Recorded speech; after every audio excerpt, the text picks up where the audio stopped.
Welcome to Business Mentorship Keeping It Real, where we feature entrepreneurs and enterprise leaders who participate in our guest blog found on shareyourstories.online.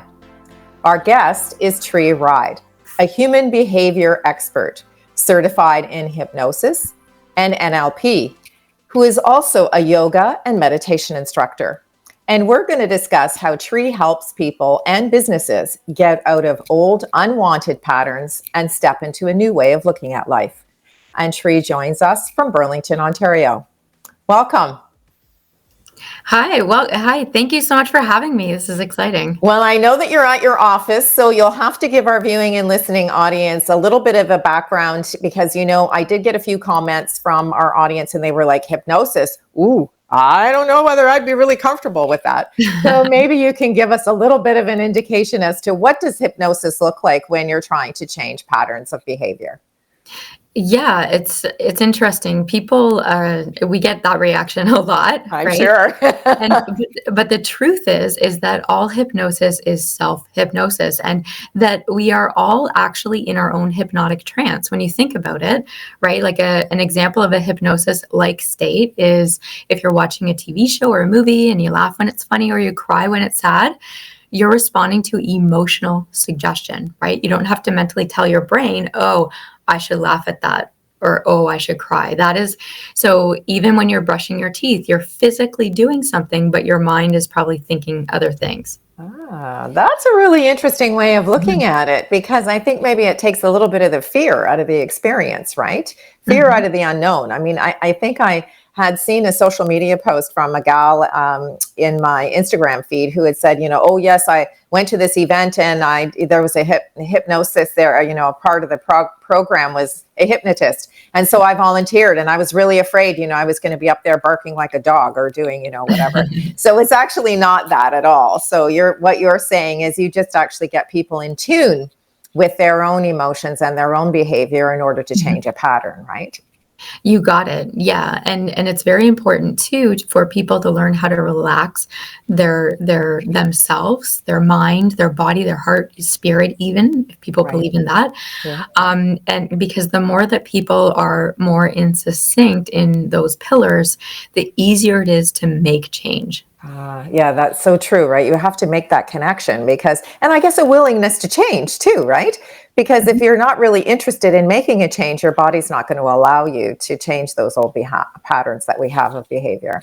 Yeah, you got it. And even anyone that wants to come into the clinic for change, we always do a free screening to see if they're either a candidate for our program and willing to level kind of with what really is going on. Sometimes people, come in and they're like, the sky's falling. And it's like, well, no, it's actually this over here and you're okay. And so Yeah, there's a commitment there, right? And it's a symbiotic commitment, I think. Trust with you as the person who's going to guide them. And then, conversely, you have to have trust in the client that they're going to allow you to be open and honest with their experiences, right? Yeah, and to really be open and honest with themselves as well. Sure. Right? We could all create our own perceptions of certain things. And we've all had the experience of creating a perception around something and it actually wasn't true of what was actually going on. Yeah, we can make all kinds of things in our head. Yeah, that's very true. Now, I mean, tell us a little bit about the journey as to how you decided to pursue this as a career, because, I'm sure that you just didn't wake up one morning and say that you were going to get into this particular field of experience. So, what's the background? What's the story behind the story? How did you become involved in even, moving into this area of expertise? Yeah, good question. Yeah, I didn't just jump up one morning, I want to be a hypnotist. I want to be a hypnotist. Yeah, exactly. Yeah. So I actually been working in marketing for probably about 2 decades. And one of the people that I ended up doing marketing for was the owner of the Burlington Hypnosis Centre at that time. And so I was looking at all of her content, collateral, and I was teaching yoga at the time as well. So when I was teaching yoga, people were still in their heads. So they get into the postures, or, people will roll up their mat just before Shavasana and just like run out of the, out of Right. the I'm studio. done. Yeah. Yeah. Yeah. And, so I thought, wow, this would be really cool to learn that, to really help people learn how to turn their mind off as they're surrendering into each posture, or, letting go of whatever they need to let go of during the day. So I started training for hypnosis, NLP. And then from there, I just did all the other like master prac training, all that stuff. So over the years, and then I started working at the Burlington Hypnosis Centre just part-time. So instead of, I transitioned from, I still did some yoga, but I went more into the hypnosis, which I genuinely love all humans. Like and human betterment, and you and I, we met in person, you got that vibe too, and anyone that's met me gets that vibe. And just I get so excited for every human, and so to be able to help them even more along their journey of what they want, so that's what really got me into that. And now I bought the clinic off of Robbie, which is pretty much my business partner. She has the school here. So we have a school, and it's so awesome to see the amount of people changing. It's amazing. What a really wonderful story, because she actually was a mentor, obviously, to you, to open your eyes into the opportunities, and then how along the journey now you're taken over sort of more of a leadership role within the organization. And obviously you still continue to have this symbiotic relationship with her. So what is it like to have, someone that you obviously admired, you admired the work that she was doing. It gave you some insight into something that you'd like to start for your own career. What's that like to work together now? Because clearly that's been a few years down the road. Yeah, it's actually amazing. And we actually role model for other students and other businesses, because it's important to have so much respect for one another and like open communication. So, and it's interesting because when we first met, like we were actually quite opposite, but we have so much respect for the value that we both bring to everything. So anybody that has ever mentored under Robbie, she mentors tons of people. There's tons of other hypnosis clinics that she's helped open up all across Canada, actually. We have, I think the only province we don't have one in yet is Newfoundland, but I could be wrong. There could be one there. But, someone could be listening to us and thinking, I have to reach out. I want to do that. Yeah, because it is so rewarding, and people are seeing the change in themselves. And that is part of the process as well, is that if somebody wants to go through the program, whether they're training with Robbie or they're coming here as a client, that there is that human change within themselves that has to happen.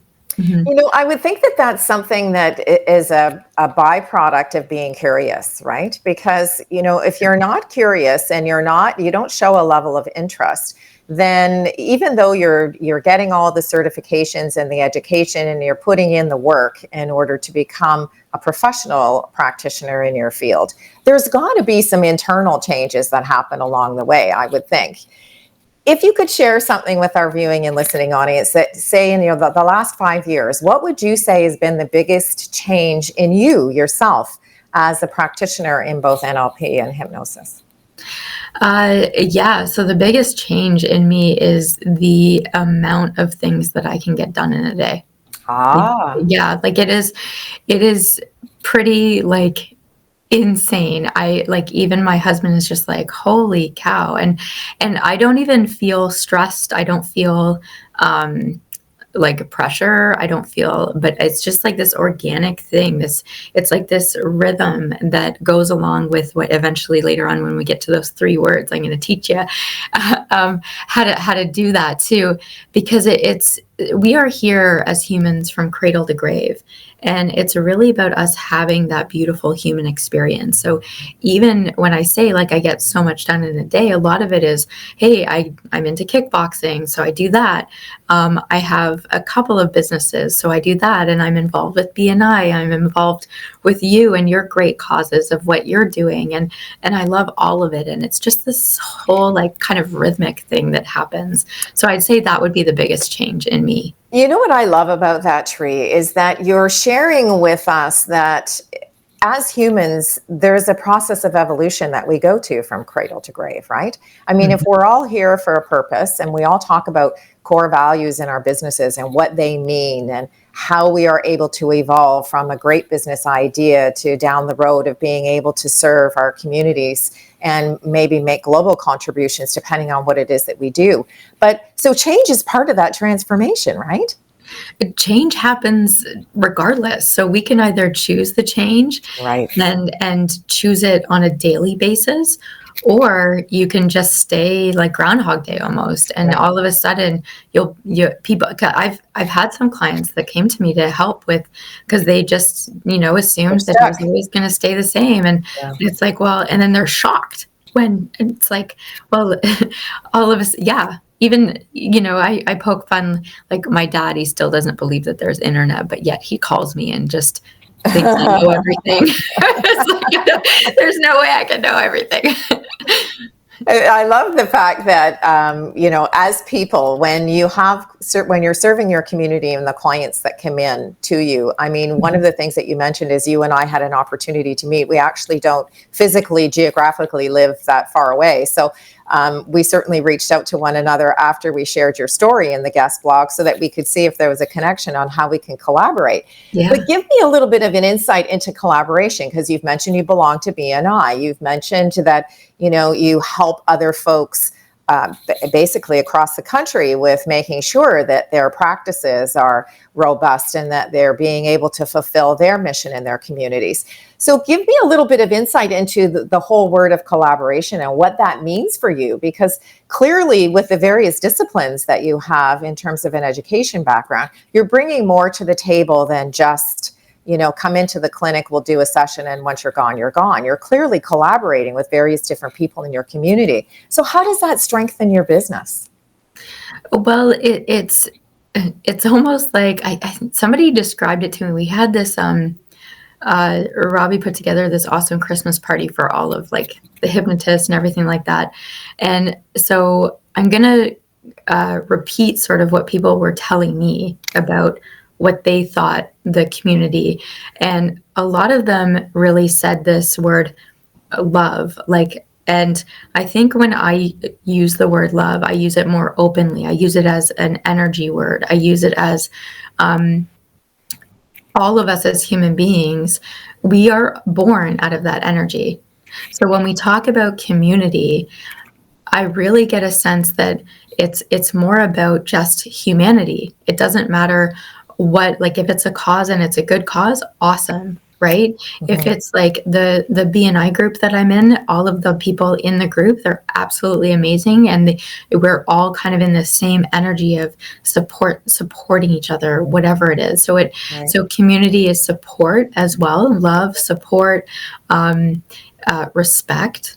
Right? Not every single day can people be on, or can people be, and so it's knowing that you're not judging the person when they're in sort of a little bit of a lower vibration, mm-hmm. but you're like, oh, hey, what do you feel like you need right now?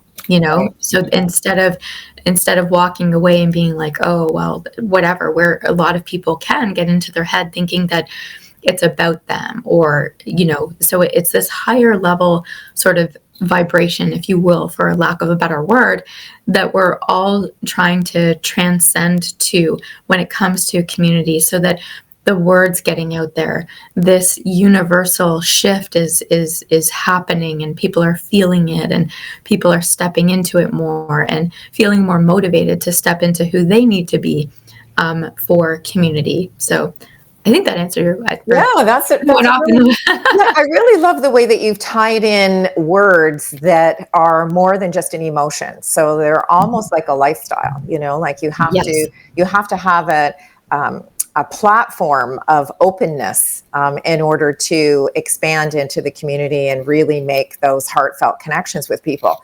Have you found in the last little while, so we'll say we've all been going through some really difficult times, I mean, irregardless of the businesses that we're in, have you found that the people that you're serving are struggling with the concept of connecting with other humans? Because, I mean, we know that social platforms are wonderful and we have an opportunity to connect through various different ways globally, really, which I think is really rather tremendous. But we still need the human connection, right?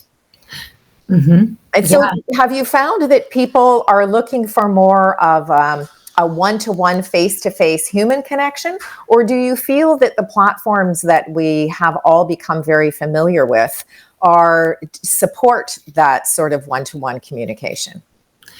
Well, I think it depends. It's interesting, and that's a good question.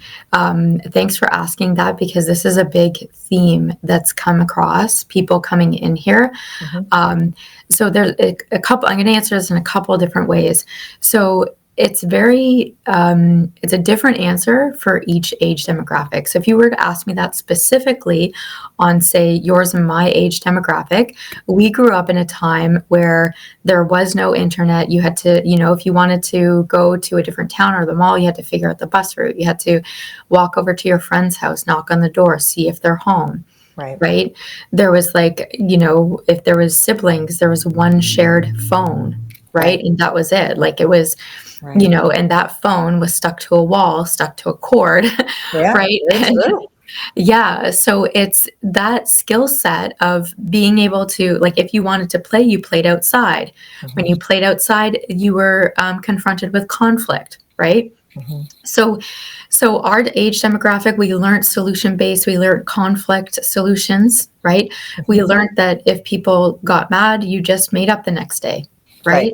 Whereas with this newer generation with technology, people are ghosting each other. So there's no resolve. There's just an ongoing, lengthy sense of conflict. Anger and resentment for the feeling that ends up in the body. And that also ends up in more dialogue in the mind that doesn't have to be there, that the nervous system begins to feel that is true. So whatever the person's making up, if they think somebody's angry at them, and the brain actually sorts by distinction, and our natural state of human, that ability to sort by distinction is only, am I safe, am I not? So now if you put social media, right, am I safe, am I not? If people are judging, right, am I pretty enough? How does this family, somebody that's posting something on Facebook, and then you're judging, how does that compare to how I'm living my life? And that's just, am I safe or am I not? But now in society, it's completely, it's not a great thing. So many people are ending up in stress and overwhelm, and not understanding the emotions that they're in, or how the emotions are causing extra dialogue that's not getting them to their goals, that it's kind of like holding them stagnant because of just the way. So when people come in and they're in that situation, so I have a lot of clients in the newer age demographic, I would say from 17 to 35 roundabout, that it's like they're learning how to manage things when it comes to social media. So social media is great when you want to motivate yourself. You just follow the people that, I want to be more like this, and you're modeling certain behaviors. It's great for that. It's great for this, right? Facebook Live and information. But if people are following or utilizing it in not the right way to get to where they want to go in life. And so it's recalibrating that, I think. I love that reference to, when you said the stories that we tell ourselves. I used to say, it's like you play this movie over and over in your mind. especially to your point about conflict resolution, because you're right. When we were kids and you got into some sort of a, situation with your friend, you sort of worked it out. And in the next day you got back together and you either talked about it or in some way there was some sort of resolution. So I really appreciate your reference to the fact that we need to be able to resolve the things that we're uncomfortable with. Yes. Because without the resolution, you continue to be uncomfortable, and that may manifest itself into other things. So I think that's a really wonderful tip for our viewing and listening audience is, coming to a resolution after conflict is healthy. Yes. And it's how we navigate that.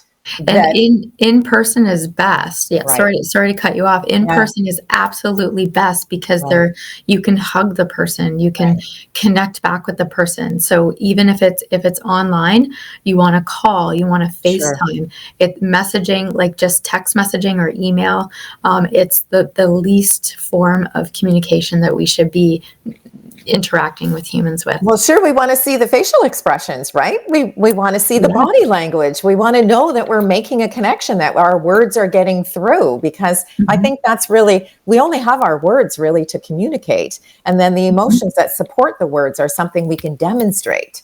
But those two things are really different, right? The communication of words and the demonstration of feelings are two totally different spheres. And even the vibration of voice, the tone of voice. So, and also, like you said, the facial expressions, the body mannerisms. Sure. Right? Yeah, they're all important, right? To making a connection. Well, I think that leads us really wonderful into the 3 words of advice. So we ask each of the folks who participate in our guest blog to share 3 words of advice with other folks who are in leadership roles or even trying to navigate life. And yours are chase, options, and experience. So wrap up our conversation with sharing with our viewing and listening audience why those 3 words are important to you. Yeah. So if we're not chasing something, then we're stuck in our stories. Right? Oh, I love that. Yeah. If we're not chasing what we want, then we're stuck in our stories. We're stuck at looking at our past. We're stuck in old emotions and emotions from past, right? Which is unuseful. Hey, you've already lived it. So why not chase something new that makes you feel good, right? The second one is options. So if we're chasing something, we need options. If we don't have options, then we can get bored of the chase. We can get frustrated thinking that there's only one option, right? So options are definitely what we need. Us as humans, we like diversity, we like change. It's not a natural thing though in humans for change. So the more options that you have, it makes the change easier. Right? So the options could be even like the stepping stones or the pathway. Right. And then the last one's experience. So if we're staying, like us as humans, we can't unexperience things. So if we're not choosing to chase, if we're not giving ourselves options, you need to have the experiences that take you to where you want to go. Otherwise, you're regurgitating old experiences through the old stories. So the more that you're having new experiences in the direction of where you want to go in life, the easier it is just to be there, just to be going forward. And all of the old things that you want to get rid of is further away.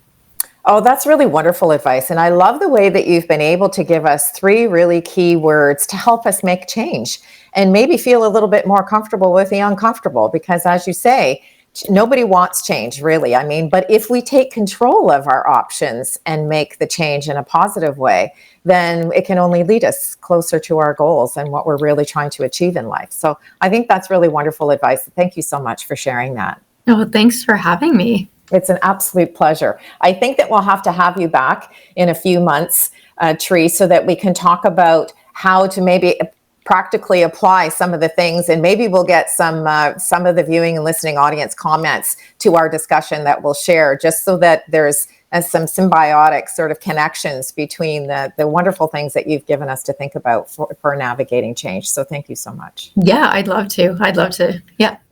So thank you for joining us today for this edition of Keeping It Real, where we introduce you to the person behind the logo. If you'd like to connect with our guest, you'll find Tree's contact information in the description portion below. I'm Trish Tonai, founder and host for the series. And if you're interested in sharing your business story, visit our website at shareyourstories.online. And for other inspirational stories, subscribe to our channel, Business Mentorship, Keeping It Real. Thanks again for tuning in, and we look forward to meeting you next time when we share another great idea.